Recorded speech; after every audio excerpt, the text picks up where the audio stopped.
한 남성이 화가 난 표정으로 말을 하고 있습니다. 这个谜题困扰了我很多年了，但是2015年到现在足足发展了9年了，这9年过来，他们是怎么做到的？好了，说完这些之后呢？ 중국 축구 대표팀의 팬으로 추정되는 남성. 그는 도대체 왜 이렇게 화가 난 채 열변을 토하고 있는 것일까요?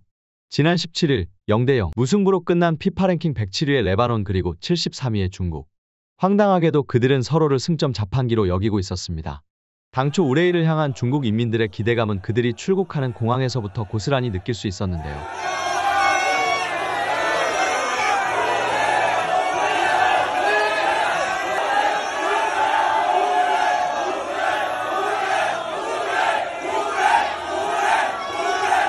과도할 정도로 우레이를 응원하는 사람들, 그리고 스페인 프리메라 시절의 유니폼을 뒤흔드는 사람들이 한데 뒤섞여 공항은 말 그대로 우레이의 팬클럽 현장이라고 보아도 무방했습니다. 하지만 이런 축구 팬들의 기대와는 다르게 우레이는 이미 레바논전의 행방을 알고 있었던 것일까요? 경기를 앞두고 중국 언론 매체와의 인터뷰를 가진 우레이는 경기 결과를 직감한 듯 슬쩍 발을 빼는 모습을 보이기도 했습니다. 我的感觉就是整个亚洲足球的这个水平是提升的非常快，包括之前我们认为的一些实力比较弱的，进步都非常快。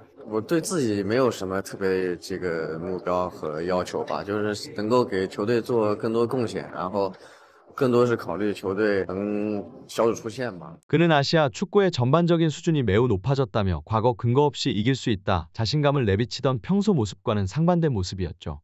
실제로 그는 그가 내뱉은 주장이 사실이라는 점을 증명하려는 듯 경기 내내 헛발질을 하기도 했으며 심지어는 빅찬스를 2번이나 놓치기도 했습니다. 결국 해당 장면을 보고 충격을 받은 것인지 양코비치는 2분 뒤 지체 없이 그를 교체시키며 우레이는 씁쓸하게 퇴장을 하고 말았는데요. 평소와 다를 바 없이 중국 대표팀의 실력에 부합하는 결과물이었으나 우레이를 향한 기대감이 너무 컸던 것일까요? 현재 중국 언론 매체들은 우레이와 양코비치 감독을 싸잡아 비난하며 조기 경질론이 언급되고 있습니다. 18일 생방송으로 진행된 신민만보는 우레이가 2경기 연속 조기 교체되어 평가팀 최하점을 받았다며 그를 정말 축구왕이라 부를 수 있을까라며 그의 실력을 맹비난을 하기도 했는데요. 또 다른 언론 매체인 바이두는 양코비치 수업을 끝낼 시간이 됐다. 국가대표팀은 산무팀으로 구성되었으니 그를 뽑은 사람을 마땅히 문책해야 한다. 며 이번 패배의 원흉을 양코비치로 낙점. 앞선 2경기 모두 과감한 시도를 보이지 않고 비슷한 패턴으로 무승부에 그쳤다며 그를 서둘러 조기 경질해야 한다는 부정적인 기사가 쏟아져 나오고 있습니다. 물론 양코비치가 비슷한 패턴으로 더 잃지 않는 수비 축구를 구사했다는 점은 사실이지만 매 경기마다 일희일비하며 감독을 쥐잡듯이 잡는 중국 언론들을 보고 있자면 과감한 시도는커녕 지금까지 버틴 양코비치가 대단할 정도였죠. 이 같은 언론 매체들의 비판에도 불구 정작 우레이는 이번 졸전의 원인을 자국 대표팀 탓으로 돌리는 발언으로 구설수에 오르기도 했는데요. 그는 미드필드와 전방에서 공격진에 대한 지원이 부족한 실정이기에 나와 탈롱은 앞에서 공을 잡을 기회가 비교적 적은 편이다며 이번 경기에 대한 구차한 변명을 이어나가기도 했습니다. 한편 이번 경기를 지켜본 한 중국 축구팬은 결국 참지 못하고 울분을 토하기도 했습니다.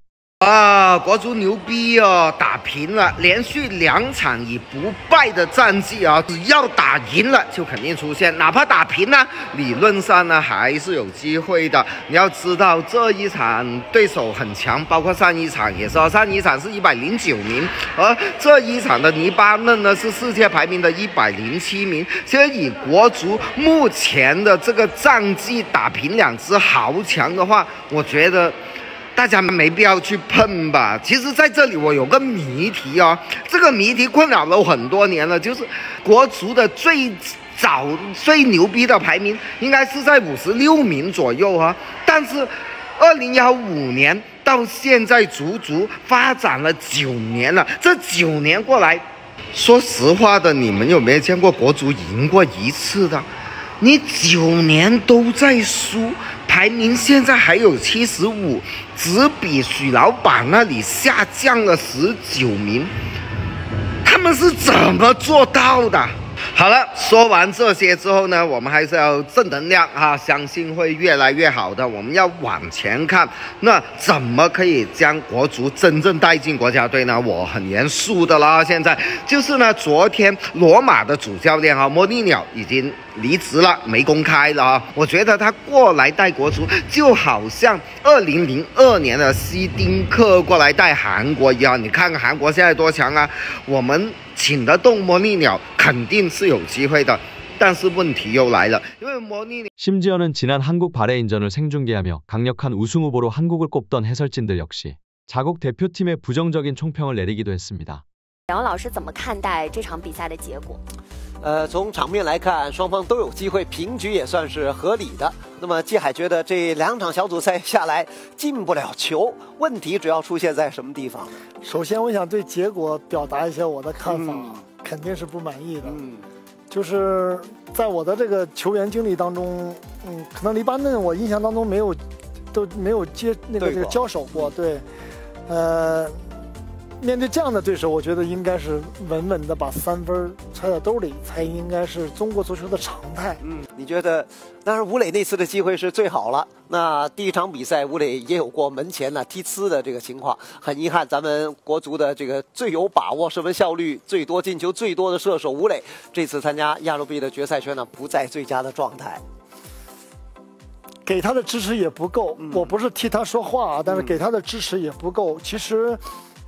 我们为什么其实没有进球？为什么这个可能没有创造出那么多可以进球的机会？就是源自于我们其实能够形成威胁，或者说攻入到对方这个最后防区的这样的一个球，都不是特别的顺畅，所以。射术再好，都是这样的球，相信也很难有得分的这种可能。 놀랍게도 중국 관영 매체 특성상 그들이 질 수밖에 없었던 이유에 대해 변명을 할 것이라 예상했지만 자국 대표팀을 정면 비판하며 우레이와 양코비치를 더욱 몰아세우기도 했습니다. 이에 대해 축구만큼은 이상하리만치 스스로의 수준을 잘 인식하고 있는 중국 축구 팬들은 자조적인 반응을 보였는데요. 아시아의 3류 축구 강국 국가대표팀 골문은 여전히 굳건하며 2경기 연속 무실점, 전력은 무려 5.2%나 증강. 쿵푸를 하러 왔냐, 축구를 하러 왔냐. 무슨 매 경기마다 사활을 건 다툼을 하는 거지? 설마 이번 아시안컵 목표가 한 골은 아니겠죠? 듣고 보니 동료들의 실력이 안 된다고 탓하는 것 같은데 축구 팬들이 감싸줄 수는 있어도 주전 공격수가 이런 말을 하다니 진짜 실망스럽다. 자리가 비었으면 네가 좀 내려와서 받으면 되잖냐. 프리메라리가 공격수란 놈이 스스로 기회도 못 만들고 있네. 내가 알아서 문제를 해결해야지. 너는 베테랑이고 득점왕이야. 우레이는 심각한 오스카 수유병 의존 증후군을 앓고 있다. 현재 중국은 마지막 카타르와의 경기를 남겨놓고 그저 기도만을 할 수밖에 없는 처지인데요. 하지만 이번 중국 대표팀과 졸전을 펼치며 0대0으로 마무리한 레바논이 앞서 카타르와의 경기에서 0대3으로 완패했다는 점을 미루어 볼 때 현실적인 관점에서 중국이 카타르를 상대로 승점을 얻기는 어려울 것으로 예상됩니다. 경우의 수를 고려하며 여전히 본선 진출에 대한 희망을 놓지 못하고 있는 중국.